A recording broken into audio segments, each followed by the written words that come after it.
Hello everyone, royal explainer YouTube channel पर आप सभी का स्वागत है। आज मैं ब्लैक विडो मूवी को हिंदी में एक्सप्लेन करूंगा, तो चलिए वीडियो को स्टार्ट कर लेते हैं। मूवी की स्टार्टिंग ईयर 1995 में ओहायो नाम की एक प्लेस से होती है, जहां पर हम दो लड़कियों को देखते हैं। छोटी लड़की का नाम येलेना और बड़ी लड़की का नाम नताशा है। ये दोनों सिस्टर्स हैं। ये दोनों पार्क में खेल रही होती हैं और तभी येलेना के घुटनों में चोट आ जाती है, जिससे वो जोर जोर से रोने लगती है। पर तभी यहाँ पर इनकी माँ पहुँच जाती है, जिसका नाम मेलिना है। वो येलेना से बताती है कि दर्द तुम्हें और भी स्ट्रांग बनाता है, इसलिए कभी भी दर्द से रोना मत। रात के टाइम डिनर के लिए ये सब घर पहुंचते हैं। यहाँ पर येलेना और नताशा का डैड एलेक्सी भी होता है। वो मेलिना से कहता है कि 1 घंटे के अंदर हमें यहाँ से निकलना होगा। वो मेलिना को एक डिस्क भी दिखाता है और कहता है कि ये सिर्फ एक कॉपी ही बची है, इसीलिए हमें इसको प्रोटेक्ट करना होगा।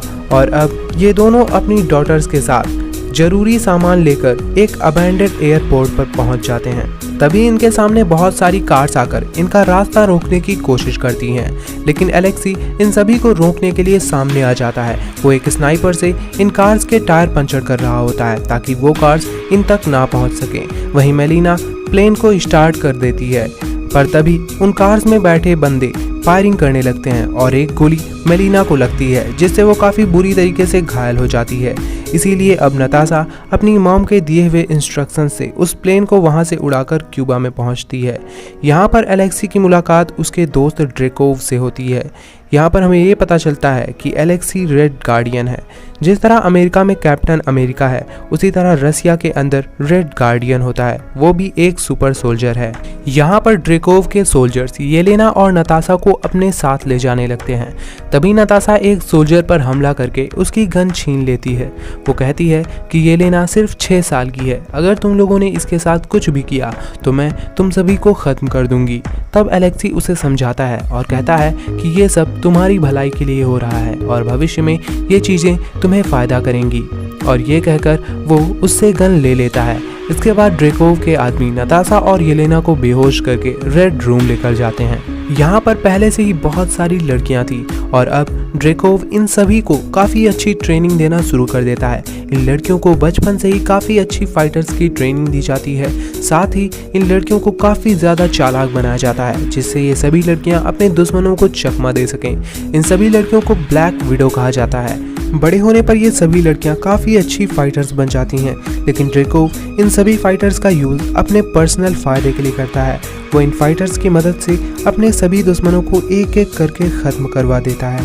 इसी के साथ टाइम मूव होता है और अब हमें 21 साल बाद का टाइम दिखाया जाता है और ये टाइम सिविल वॉर के बाद का टाइम है, जहाँ पर सेक्रेटरी थेडियस रोज अपनी आर्मी के साथ नताशा रोमानोव के पीछे पड़े हुए हैं, क्योंकि नताशा ने सोकोविया समझौते के नियमों को तोड़ा था। थेडियस की आर्मी उस बिल्डिंग को चारों तरफ से घेर लेती है, जिसमें नताशा थी। थेडियस फोन पर नताशा से कहता है कि तुम अब यहाँ से नहीं भाग सकती, तुम्हारे सभी दोस्त पकड़े गए हैं। साथ ही कैप्टन अमेरिका भी हमसे बचने के लिए भाग रहा है। हमने तुम्हें चारों तरफ से घेर लिया है, इसीलिए तुम चुपचाप सरेंडर कर दो। वहीं वॉशरूम में खड़ी नताशा अपने फ़ोन से इन सभी को लोकेट कर रही होती है और इन सभी को चकमा देकर वहाँ से निकल जाती है। इसी के साथ सीन शिफ्ट होती है मोरक्को में, जहाँ पर कुछ ब्लैक विडोज एक औरत का पीछा कर रही होती हैं, जिसके पास कुछ सिंथेटिक गैसेस के ट्यूब्स हैं। तभी उस औरत को पता चल जाता है कि कुछ ब्लैक विडोज उसका पीछा कर रही हैं, इसीलिए वो भागने लगती है। तभी उसके पीछे येलेना पड़ जाती है, जो अब एक ब्लैक विडो है। वो उस औरत को काफ़ी बुरी तरीके से घायल कर देती है। तभी वो औरत येलेना पर सिंथेटिक गैस छोड़ देती है, जिससे येलेना के ऊपर ड्रेकोव का कंट्रोल हट जाता है और फोन नॉर्मल हो जाती है। यहाँ पर हमें ये चीज़ पता चलती है कि सभी ब्लैक विडोज पर ड्रेकोव का पूरी तरीके से कंट्रोल है। वो उन ब्लैक विडोज से कुछ भी करवा सकता है। वो औरत येलेना को वो सभी सिंथेटिक गैसेस के ट्यूब्स दे देती है और कहती है कि इन ट्यूब्स से बाकी सभी ब्लैक विडोज को बचाओ। इसके बाद सीन शिफ्ट होती है नॉर्वे में, जहाँ पर हम नताशा रोमानोव को देखते हैं। वो अपने एक फ्रेंड मेसन के पास पहुँचती है, जहां उसका फ्रेंड मेसन उसके लिए जाली पासपोर्ट, जाली वीज़ा, लोकल ड्राइविंग लाइसेंस और नकली पहचान बनवाता है। जाते वक्त मेसन नताशा को बताता है कि तुम्हारे लिए एक पार्सल आया है जिस पर बुडापेस्ट लिखा था। रात को खाने के दौरान नताशा के घर की लाइट चली जाती है। चेक करने पर उसे पता चलता है कि उसके जनरेटर का फ्यूल खत्म हो गया है और इसीलिए वो फ्यूल लेने के लिए निकल पड़ती है। लेकिन रास्ते में ब्रिज के पास एक जोरदार ब्लास्ट होता है जिसमें नताशा की कार का काफ़ी बुरी तरीके से एक्सीडेंट हो जाता है और अब यहाँ टास्क मास्टर पहुँचता है जो कि ड्रेकोव के लिए काम करता है। टास्क मास्टर और नताशा के बीच एक काफ़ी तगड़ी फाइट होती है। तभी टास्क मास्टर की नज़र उन सिंथेटिक ट्यूब्स पर पड़ती है जिसके लिए वो यहाँ पर आया है। लेकिन इससे पहले कि वो इन ट्यूब्स को लेता, नताशा उस पर हमला कर देती है। काफ़ी देर तक फाइट करने के बाद टास्क मास्टर नताशा को ब्रिज के नीचे रिवर में गिरा देता है। लेकिन जब वो उस बॉक्स को चेक करता है तो वो देखता है कि उसमें वो सिंथेटिक ट्यूब्स नहीं थी। वहीं दूसरी तरफ ब्लैक विडो यानी कि नताशा उन ट्यूब्स को लेकर रिवर के किनारे पहुंचती है जहां उसे इन ट्यूब्स के बीच में उसकी और येलेना की बचपन की फ़ोटो मिलती है, जिससे वो समझ जाती है कि येलेना ने ही उस तक ये ट्यूब्स पहुंचाई हैं। इसीलिए वो पहुंचती है बुडापेस्ट जहां का उसे एड्रेस मिला था। यहाँ पर नताशा की मुलाकात येलेना से होती है। पहले तो ये दोनों एक दूसरे के ऊपर झपट पड़ती हैं और पटका कर लेती हैं, लेकिन बाद में ये दोनों पूरी तरीके से नॉर्मल हो जाती हैं। येलेना नताशा को उन सिंथेटिक गैसेस के बारे में बताती है कि इन गैसेस से ब्लैक विडोज पर ड्रेकोव का कंट्रोल हटाया जा सकता है। यहाँ पर हमें पता चलता है कि नताशा और बार्टन ने मिलकर सालों पहले ड्रेकोव और उसकी बेटी को मारने की कोशिश की थी। उन्होंने एक बिल्डिंग में बॉम्ब ब्लास्ट किया था जिसमें ड्रेकोव और उसकी बेटी थी। इसीलिए नताशा को लग रहा होता है कि ड्रेकोव मारा जा चुका है, पर ऐसा नहीं होता। ड्रेकोव किसी तरह से बच जाता है, साथ ही उसकी बेटी भी जिंदा बच जाती है। येलेना और नताशा दोनों बातें कर ही रही होती हैं कि तभी यहाँ पर कुछ ब्लैक विडोज आ जाती हैं और इन पर हमला कर देती हैं। ये दोनों वहाँ से भागने लगती हैं। यहाँ पर वो सभी ब्लैक विडोज इन पर काफ़ी गोलियां भी चलाती हैं। इसी दौरान एक ब्लैक विडो काफ़ी ऊंचाई से नीचे गिर जाती है जिसकी वजह से उसकी एक टांग टूट जाती है। नताशा उसकी मदद के लिए उसके पास जाती है, लेकिन दूसरी तरफ से ड्रेकोव उस ब्लैक विडो को टर्मिनेट कर देता है जिससे वो ब्लैक विडो वहीं पर मारी जाती है। यहाँ पर हमें एक और चीज़ पता चलती है कि ड्रेकोव के पास ब्लैक विडो का पूरा कंट्रोल है और वो किसी भी ब्लैक विडो को ख़त्म भी कर सकता है। अब नताशा और येलेना दोनों यहाँ से भागने लगती हैं, पर तभी इनके पीछे टास्क मास्टर पर जाता है। उसके पास एक टैंक जैसी गाड़ी होती है। वो अपने सामने आने वाली सभी गाड़ियों को तोड़ता फोड़ता इन तक पहुँच जाता है और इनकी गाड़ी को ब्लास्ट कर देता है, जिससे इनकी गाड़ी एक अंडरग्राउंड स्टेशन में जा गिरती है। इस ब्लास्ट में येलेना का हाथ डैमेज हो जाता है और उसके हाथ से काफ़ी खून निकलने लगता है। तभी टास्क मास्टर यहाँ पर पहुंचकर इन पर हमला कर देता है, पर ये दोनों उसे चकमा देकर यहाँ से निकल जाती हैं। ये दोनों एक रेस्टोरेंट में पहुंचती हैं जहाँ पर ये दोनों अपने पास्ट के बारे में बताती हैं। साथ ही ये रेड रूम और ड्रेकोव के बारे में डिस्कशन करती हैं। नताशा कहती है कि हमें ड्रेकोव को ख़त्म करके सभी ब्लैक विडोज़ को बचाना होगा। अब ये दोनों अकेले ही ड्रेकोव का सामना नहीं कर सकती थी, इसीलिए ये दोनों अपने डैड एलेक्सी को टीम में शामिल करने का डिसाइड करती हैं। ये दोनों मेसन के पास पहुंचती हैं। मेसन के पास पैसे और टाइम की कमी थी, इसीलिए वो इनके लिए एक खटारा हेलीकॉप्टर का जुगाड़ कर देता है। वहीं शीन शिफ्ट होती है एलेक्सी की तरफ, जो कि एक जेल में होता है। एलेक्सी जेल के कई लोगों से पंजा लड़ा रहा होता है। अब चूंकि एलेक्सी एक सुपर सोल्जर है, इसलिए जो कोई भी उससे पंजा लड़ाने के लिए आता है वो ना सिर्फ हारता है बल्कि अपना हाथ भी तोड़वा कर यहाँ से जाता है। तभी इस जेल की पुलिस एलेक्सी से कहती है कि तुम्हारे लिए एक पार्सल आया है। एलेक्सी जब इस पार्सल को देखता है तो इसमें एक टॉय होता है जो कि रेड गार्डियन का फिगर है। इस खिलौने से एलेक्सी को एक ट्रांसमीटर मिलता है। जब इस ट्रांसमीटर को एलेक्सी अपने कानों में लगाता है तो उसे नताशा की आवाज़ सुनाई देती है। वो कहती है कि आज तुम्हारा अच्छा दिन है, जैसा मैं कहती हूँ वैसा करो। नताशा के दिए हुए इंस्ट्रक्शंस से एलेक्सी जेल से बाहर निकल आता है, लेकिन तभी उसके पीछे काफ़ी सारे सोल्जर्स आ जाते हैं। एलेक्सी एक सुपर सोल्जर था, इसीलिए वो अपने सामने से उन सभी को हटाता जाता है। ऊपर नताशा और येलेना हेलीकॉप्टर में एलेक्सी का इंतज़ार कर रहे होते हैं, पर सैनिकों की तादाद ज़्यादा थी, इसीलिए एलेक्सी की मदद करने के लिए नताशा हेलीकॉप्टर से नीचे आ जाती है। और अब शुरू होती है एक बेहतरीन फाइट, जहां पर हम नताशा का स्वैग देखते हैं। यहाँ पर येलेना बहुत बड़ा ब्लास्ट कर देती है। ये जेल बड़े बड़े पहाड़ों के पास बनी थी जो पूरी तरीके से बर्फ से लदे थे। इस ब्लास्ट की आवाज़ इतनी तेज़ थी कि पहाड़ों की बर्फ नीचे गिरने लगती है, लेकिन किसी तरह नताशा, येलेना और एलेक्सी यहाँ से बचते बचाते निकलने में कामयाब हो जाते हैं। रास्ते में नताशा एलेक्सी से ड्रेकोव के बारे में पूछती है। तब एलेक्सी बताता है कि उसने मुझे धोखा दिया और मुझे यहाँ जेल में सड़ने के लिए छोड़ दिया। एलेक्सी कहता है कि शायद मेलिना को ड्रेकोव के बारे में पता हो, क्योंकि वो ड्रेकोव के लिए काम करती थी। थोड़ी दूर जाने के बाद इनके हेलीकॉप्टर का फ्यूल खत्म हो जाता है और इसीलिए इन्हें मजबूरन अपने हेलीकॉप्टर को वहीं पटकना पड़ता है। इसके बाद ये सब मेलिना के ठिकाने की ओर बढ़ने लगते हैं। वहीं दूसरी तरफ हम मेलिना को देखते हैं, जो कि कुछ सुअरों के माइंड कंट्रोल करके उन्हें इंस्ट्रक्शंस दे रही होती है। तभी एलेक्सी अपनी दोनों बेटियों के साथ यहाँ पर पहुँच जाता है। काफ़ी टाइम के बाद ये फैमिली फिर से यूनाइट होती है। ये सब साथ में डिनर करते हैं। यहाँ पर एलेक्सी अपना रेड गार्डियन वाला सूट भी पहनता है।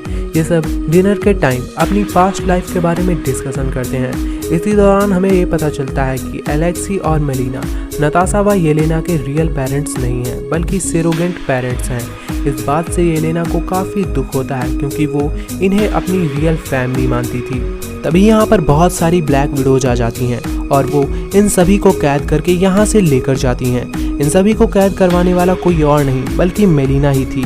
इसके बाद ये टीम इन सभी को लेकर रेड रूम में पहुंचती है।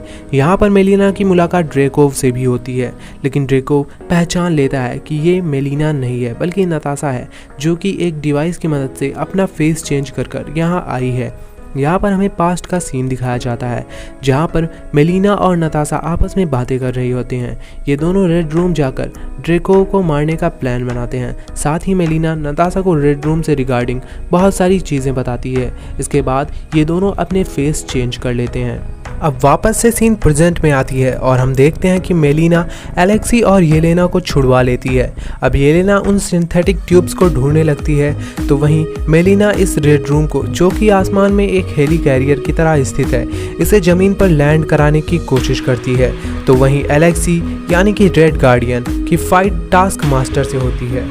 वहीं सीन शिफ्ट होती है नताशा और ड्रेकोव पर, जहां पर हमें पता चलता है कि टास्क मास्टर कोई और नहीं बल्कि ड्रेकोव की बेटी एंटोनिया है। ड्रेकोव ने एंटोनिया की गर्दन पर एक चिप लगा दी थी, जिसकी वजह से वो सामने वाले की स्किल्स को देखकर हूबहू उसी के जैसे फाइट कर सकती थी। यहाँ पर नताशा ड्रेकोव पर बंदूक तान देती है, लेकिन वो ड्रेकोव पर गोली नहीं चला पाती। तब ड्रेको कहता है कि क्यों ना तुम चाकू ट्राई करो, पर अगेन नताशा ड्रेकोव को नहीं मार पाती। तब ड्रेकोव उसे बताता है कि तुम सभी ब्लैक विडोज के अंदर मैंने अपना एक नर्वस सिस्टम सेट किया हुआ है, जिसकी वजह से तुम बाकी सभी को तो मार सकती हो पर मुझे नहीं। इसके बाद वो नताशा को अपना पूरा ब्लैक विडोज का नेटवर्क दिखाता है। वो बताता है कि मेरे पास हज़ारों ब्लैक विडोज हैं जो मेरे इशारे पर काम करती हैं। वो किसी भी जंग को शुरू और ख़त्म कर सकती हैं। यहाँ पर नताशा को पता चलता है कि ड्रेकोव के हाथ में जो अंगूठी है वो इसी के ज़रिए उन सभी ब्लैक विडोज को कंट्रोल कर रहा है। इसीलिए अब नताशा अपने सिर को काफ़ी ज़ोर से मेज़ पर पटकती है, जिससे उसका नर्वस सिस्टम ख़राब हो जाता है और अब वो रिन बार लेकर ड्रेकोव की धुलाई करने लगती है। वहीं दूसरी तरफ मेलिना को कई सोल्जर्स घेर लेते हैं और इसीलिए मेलिना रेड रूम के एक इंजन को ब्लास्ट कर देती है और इसीलिए अब रेड रूम धीरे धीरे नीचे गिरना शुरू हो जाता है। इसके बाद फिर से सीन शिफ्ट होती है नताशा की तरफ, जहां पर वो रिन बार से ड्रेकोव की धुलाई कर रही होती है, लेकिन इससे पहले कि ड्रेकोव के अंदर हमेशा के लिए सफ़ेदी आ जाती, यहाँ पर बहुत सारी ब्लैक विडोज आ जाती हैं और नताशा से उसका रिन बार छीन लेती हैं। और अब इनके बीच शुरू हो जाती है एक बेहतरीन फाइट, जहां एक तरफ सभी ब्लैक विडोज थी तो वहीं दूसरी तरफ नताशा अकेली। लेकिन नताशा कुछ कम नहीं थी, वो अकेली ही इन सभी ब्लैक विडोज से फाइट करने लगती है, लेकिन उन ब्लैक विडोज की संख्या काफ़ी ज़्यादा थी, इसीलिए आखिरकार वो नताशा को पकड़ ही लेती हैं। तभी यहाँ पर येलेना आ जाती है और वो सिंथेटिक गैसेस को उन सभी ब्लैक विडोज पर डाल देती है, जिससे वो सभी नॉर्मल हो जाती हैं। यहाँ पर नताशा ड्रेकोव की अंगूठी से दुनिया में जितनी भी ब्लैक विडोज हैं उन सभी का डेटा अपनी एक डिस्क में ट्रांसफ़र कर लेती है। अब चूँकि रेड रूम पूरी तरीके से डिस्ट्रॉय हो रहा था, इसीलिए ड्रेकोव अपनी आर्मी के साथ एक प्लेन से यहाँ भागने की कोशिश करता है। तभी यहाँ पर येलेना आ जाती है और वो अपनी इलेक्ट्रिकल स्टिक को उस प्लेन के पंखे में डालकर उस प्लेन को ब्लास्ट कर देती है जिसमें ड्रेकोव और उसकी आर्मी मारी जाती है। येलेना भी बिना पैरासूट के ज़मीन पर गिरने लगती है। तभी यहाँ पर नताशा पहुँच जाती है और वो एक पैरासूट लेकर येलेना को बचाने की कोशिश करती है। वो येलेना को पकड़ लेती है और ये दोनों एक पैरासूट के साथ नीचे लैंड करने लगते हैं। वहीं दूसरी तरफ मेलिना और एलेक्सी भी एक प्लेन से नीचे आ रहे होते हैं। दूसरी तरफ नताशा और येलेना पर हमला करने के लिए वहाँ पर पहुँच जाती है एंटोनिया और इसीलिए नताशा अपनी बहन को पैरासूट से बांधकर खुद को अलग कर लेती है और एंटोनिया से भिड़ने लगती है। एंटोनिया के पास भी एक पैरासूट था। ये दोनों नीचे आ जाते हैं लेकिन इनके बीच फाइट कंटिन्यू रहती है। तभी ब्लैक विडो यानी कि नताशा एक सिंथेटिक गैस की ट्यूब को फोड़ देती है जिससे एंटोनिया नॉर्मल हो जाती है। इसके बाद मेलिना और एलेक्सी भी यहाँ पर पहुँच जाते हैं। साथ ही वो सभी ब्लैक विडोज भी इनकी मदद के लिए यहाँ पहुँच जाती हैं। वहीं थेडियस रोज की आर्मी भी नताशा रोमानोफ को पकड़ने के लिए यहाँ आ रही होती है। नताशा इन सब से कहती है कि तुम सब यहाँ से चले जाओ, मैं यहीं रुकूंगी। नताशा के पास एक और सिंथेटिक गैस का ट्यूब था। वो उसे येलेना को दे देती है और कहती है कि इसकी कॉपी बनाओ और सभी ब्लैक विडोज को नॉर्मल करो। इसके बाद नताशा यहीं रुक जाती है और सभी लोग यहाँ से चले जाते हैं। थेडियस रोज की आर्मी भी नताशा तक पहुँच जाती है। अब 2 हफ्ते बाद का सीन दिखाया जाता है जहां पर नताशा ने अपने बाल वाइट करवा लिए थे और ये hair style infinity war movie वाली हेयर स्टाइल होती है।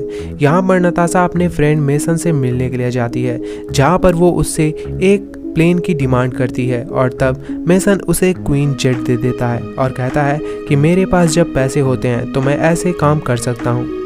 और इसी के साथ ये मूवी यहीं पर ख़त्म होती है। मूवी का post credit scene Endgame के बाद का सीन होता है। यहाँ पर हम देखते हैं कि येलेना नताशा की कब्र के पास जाती है और वहाँ पर फूल रखती है। तभी यहाँ पर एक लेडी आती है। इस लेडी को हमने falcon and the winter soldier में भी देखा था। इसने जॉन वॉकर को एक सूट दिया था और अपनी टीम में शामिल किया था।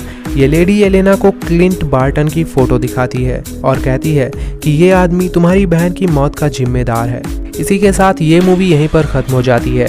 ये पोस्ट क्रेडिट सीन साफ साफ हॉकाई सीरीज़ की ओर इशारा कर रहा है और प्रोबेबली येलेना ही इसमें विलेन का रोल करे। गाइस, ये वीडियो आपको कैसे लगी कमेंट में ज़रूर बताइएगा और ऐसी ही और इंटरेस्टिंग वीडियोज़ के लिए हमारे चैनल को भी सब्सक्राइब कर लीजिए। मिलते हैं अगली वीडियो में, तब तक के लिए goodbye and take care.